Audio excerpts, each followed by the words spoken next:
ស្ដីអ្នកគ្នាថ្ងៃនេះខ្ញុំនឹងកែប្រែមុខខ្លួនឯងពីស្លេកស្លាមកជាមុខមានពន្លឺមានមូសស្នេហ៍បែបនេះក្នុងរយៈពេលត្រឹមតែ20នាទីប៉ុណ្ណោះចំពោះអ្នកអត់សូវចេះ make up ក៏អាចផាត់តាមវីដេអូនេះចេញស្អាតបានដែរដំបូងឡើយក៏ខ្ញុំធ្វើការផ្ដោតសំណើមដល់មាត់ហើយខ្ញុំចាប់ផ្ដើមលាយ BB cream ជាមួយនឹងក្រែមផ្ដោតសំណើមតិចៗនេះសម្រាប់អ្នកដែលគាត់មានមុខរាងស្ងួតគាត់ខ្លាចផាត់ម្សៅទៅកកបែកម្សៅអ្នកទាំងអស់គ្នាអាចយក BB ឬក៏ foundation ហ្នឹងទៅលាយជាមួយនឹងលេបផ្ដោតសំណើមលាបមុខរបស់យើងបានណាហើយបន្ទាប់មកលាបឲ្យពេញមុខហើយធ្វើការតាប់ឲ្យចូលសពពេញមុខអញ្ចឹងទៅអ្នកទាំងអស់គ្នាបន្ទាប់មកគឺខ្ញុំសិតចិញ្ចើមដើម្បីយកទម្រង់ងាយស្រួលក្នុងការគូហើយខ្មៅដៃគូចិញ្ចើមខ្ញុំគឺជ្រើសរើសយកពណ៌ត្នោតខ្ញុំគូយកតែកតុយបន្តិចទេព្រោះចិញ្ចើមខ្ញុំមានទម្រង់ស្រាប់ហើយបន្ទាប់ពីគូរួចគឺខ្ញុំយកអានឹងមកសិតបែកដើម្បីឲ្យពណ៌សពពេញចិញ្ចើមរបស់ខ្ញុំការផាត់មុខរបស់ខ្ញុំអាចនឹងខុសពីគេព្រោះខ្ញុំអត់ចូលចិត្តប្រើម្សៅហុយអញនិយាយបានថាខ្ញុំអត់ដែរប្រើម្សៅហុយនៅលើមុខខ្ញុំទេគឺខ្ញុំជំនួសមកប្រើជាមួយនឹង cushion blur វិញគឺខ្ញុំតាប់ឲ្យពេញមុខខ្ញុំតែម្ដងជាពិសេសតំបន់ T-zone ណាវាអាចតប់ជាតិខ្លាញ់នៅលើមុខខ្ញុំបាន 100% ហ្មងវីដេអូនេះខ្ញុំផាត់មុខនៅម៉ោង12ហើយនៅពេលដែលផាត់ឲ្យហើយរហូតដល់ម៉ោង8យប់ទៅខ្ញុំលាងចេញវិញខ្ញុំទៅក្រៅខ្ញុំថតវីដេអូខ្ញុំថតរូបអីសង្កេតឃើញមុខខ្ញុំគឺអត់មានបែកខ្លាញ់អត់មានប្រៃសបូតណាទេគឺនៅជាប់ស្អាតនៅនឹងហ្មងចឹងហើយបើខ្ញុំជ្រើសរើសយក cushion blur នេះមកជំនួសម្សៅហុយបានទាំងពណ៌នៅលើថ្មហើយបានទាំងទប់ជាតិខ្លាញ់ទៀតគឺល្អខ្លាំងមែនតើខ្ញុំបានអេតបន្ថែមជាមួយនឹងកូដលេខ03ព្រោះនេះរៀងធូបបាច់ស្វាយដើម្បីប្លែនបដិញពណ៌ថ្មរបស់ខ្ញុំដោយសារតែពណ៌មុនហ្នឹងគឺខ្ញុំប្រើរៀងទឹកក្រូចបាច់សាច់ចំពោះការលាប color ថ្មអ្នកទាំងអស់គ្នាអាចជ្រើសរើសពណ៌តាមចិត្តអ្នកទាំងអស់គ្នាស្រឡាញ់បានអត់ដូចខ្ញុំនៅក្នុងវីដេអូហ្នឹងក៏អត់អីដែរដល់វគ្គលាបពណ៌ភ្នែកគឺខ្ញុំលាបពណ៌ស្រាលៗទេព្រោះខ្ញុំបានផាត់ cushion ខ្ញុំពណ៌ទឹកក្រូចបាច់សាច់ហើយខ្ញុំគ្រាន់តែបន្ថែមរៀងឈូកស្រាលជាមួយនឹងព្លីងព្រោះខ្ញុំចូលចិត្តភាពចាញ់ខ្ញុំដាក់ព្លីងពណ៌សនៅកូនភ្នែកអាចបន្ថែមជាមួយនឹងព្លីងពណ៌ត្នោតនៅចំពាក់កណ្ដាលភ្នែករបស់ខ្ញុំតែម្ដង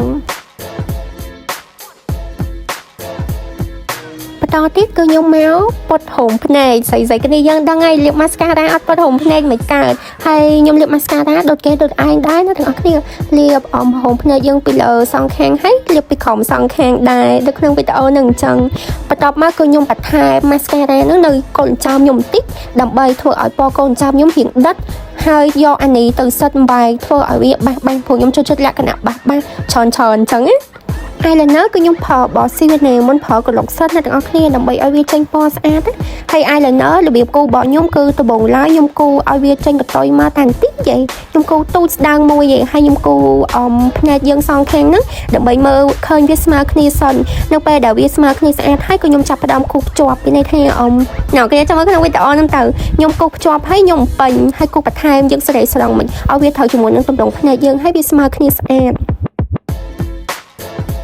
ចាអាចមើលបាននិយាយទៅខ្ញុំគូ eyeliner កម្រ fail ដែរនោះព្រោះខ្ញុំគូឲ្យ step បន្តិចឯងហើយគឺចេញមកក៏មិនឆ្លើយទៅណាដែរអាម៉ូមកស្អាតជាមួយនឹងទម្រង់ភ្នែកខ្ញុំបន្តមកគឺយើងដាក់បច្ឆុយ fake មួយអ្នកទាំងអស់គ្នាចាហើយគឺខ្ញុំគូបន្ថែមខ្មៅពីលើបច្ឆុយខ្ញុំស្រាប់ហ្នឹងរបៀបថាឲ្យវាឃើញផុសនៅលើមុខយើងកុំឲ្យបាំងបិទដោយម្សៅនេះអានេះក៏ខ្ញុំគូដែរហើយ style បច្ឆុយនេះខ្ញុំចេះតាមគេដែរទេដល់វគ្គលាបក្រែមគឺទម្លាប់របស់ខ្ញុំតែងតែយកក្រាជូតមាត់ហ្នឹងមកជូតមាត់ខ្ញុំចេញសិនព្រោះជូតអាលេដែលយើងផ្ដល់សំណើមមានម្សៅមានអីហ្នឹងហើយក្រែមដែលខ្ញុំប្រើនៅក្នុងវីដេអូនេះគឺក្រែម Roman កូដលេខ04ប្រភេទក្រែមកាមញ៉ៃណាទាំងអស់គ្នាអានេះពណ៌គេរៀងថ្នោតដោយសារវីដេអូថ្ងៃនេះខ្ញុំចង់ផាត់បែបរៀងសសរបៀបថាមិនខ្ជិះខ្ជូតហើយក៏មិនសិចស៊ីដែរអញ្ចឹងខ្ញុំមានតែលាបក្រែមពណ៌ថ្នោតចាព្យាយាមលាបពេញឲ្យពេញមាត់ត្រង់មាត់របស់ខ្ញុំហ្មងបន្តទៀតគឺខ្ញុំអេតថែមជាមួយនឹង lip gloss អ្នកទាំងអស់គ្នាក្រែមអាឡូរបស់ជប៉ុននេះស្អាតខ្លាំងមែនតើហ្មងគេមានព្លីងនៅក្នុងសាច់ក្រែមហ្នឹងទៀតគ្រាន់តែដាក់ចូលមក oh my god wow ស្អាតខ្លាំងស្អាតខ្លាំងមែនតើឃើញមាត់យើងឡើង juicy អញ្ចឹងអូអ្នកទាំងអស់គ្នាខ្ញុំស្រឡាញ់ lip gloss ហ្នឹងមែនតើលាបឲ្យមាត់ខ្ញុំឡើងខ្លាំងហើយ look like sexy ស្អាតខ្លាំង yes អត់ទាន់ចប់ទេចាថែមថយរហូតខ្ញុំចង់បានពណ៌ខ្ញុំរៀងដិតជាងនឹងបន្តិចខ្ញុំអាចថែមក្រែម Roman អានេះកូដលេខ21អ្នកគ្នាដាក់ចំកណ្ដាលថ្មនឹងមក oh my god ប្លែនទៅអ្នកគ្នាអូយស្អាតមែនតើហ្មងចាហើយខ្ញុំថែមនៅចុងច្រមុះបន្តិចឃើញមុខយើងឡើងដិតពេញប៉ោះចឹង oh my god ផាត់មកហើយស្រឡាញ់ខ្លួនឯងខ្លាំងខ្ជិះខ្ជូតមែនតើចាថាអត់ផាត់មុខខ្ជូតទេទៅវិញទៅមកខ្ជូតអាដែលអូយបញ្ចូលសលេងក៏ហត់ដែរនេះអត់អស់ទៀតអានេះខ្ញុំអាចថែមឲ្យ highlighter yes អាចថែម highlighter ដែលមាននៅក្នុង palette របស់ខ្ញុំហ្នឹងនៅឆ្អឹងថ្មក៏ដូចជាចុងច្រមុះចាដាក់ឲ្យចែងចាំងមកអ្នកគ្នា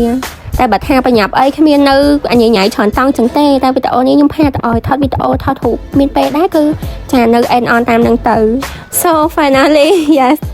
មកឲ្យខ្ញុំដានណាអ្នកទាំងអស់គ្នាឲ្យមិនលើមិនដែរនិយាយទៅខ្ញុំមិន professional អីទេខ្ញុំចេះមកអាមុំធ្វើឲ្យខ្លួនឯងកុំធម្មជាតិពេក so ខ្ញុំមក spray ជាមួយនឹង make up spray ដែលខ្ញុំមានលក់ហ្នឹងជួយ calm down make up ឲ្យជាប់បានល្អជួយតែជាក់ស្បែកផ្ដល់ស្នាមមាន bling bling ហើយ spray ទាំងខ្លួនទៀត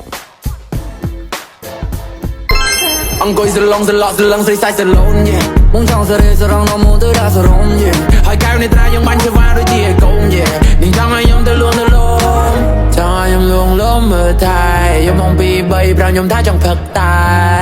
អស់ស្រាមមិនសវឹងនេះមកសវឹងស្នេហ៍ហើយបងមើលតែមួយគ្រូលេខក៏បងឲ្យដឹងដែរសំរបងសុំមកអូនកើតពីបងផងកើតពេលនេះគឺជាលើដំបូងនៃបានជួបថ្លៃនេះរីករាយ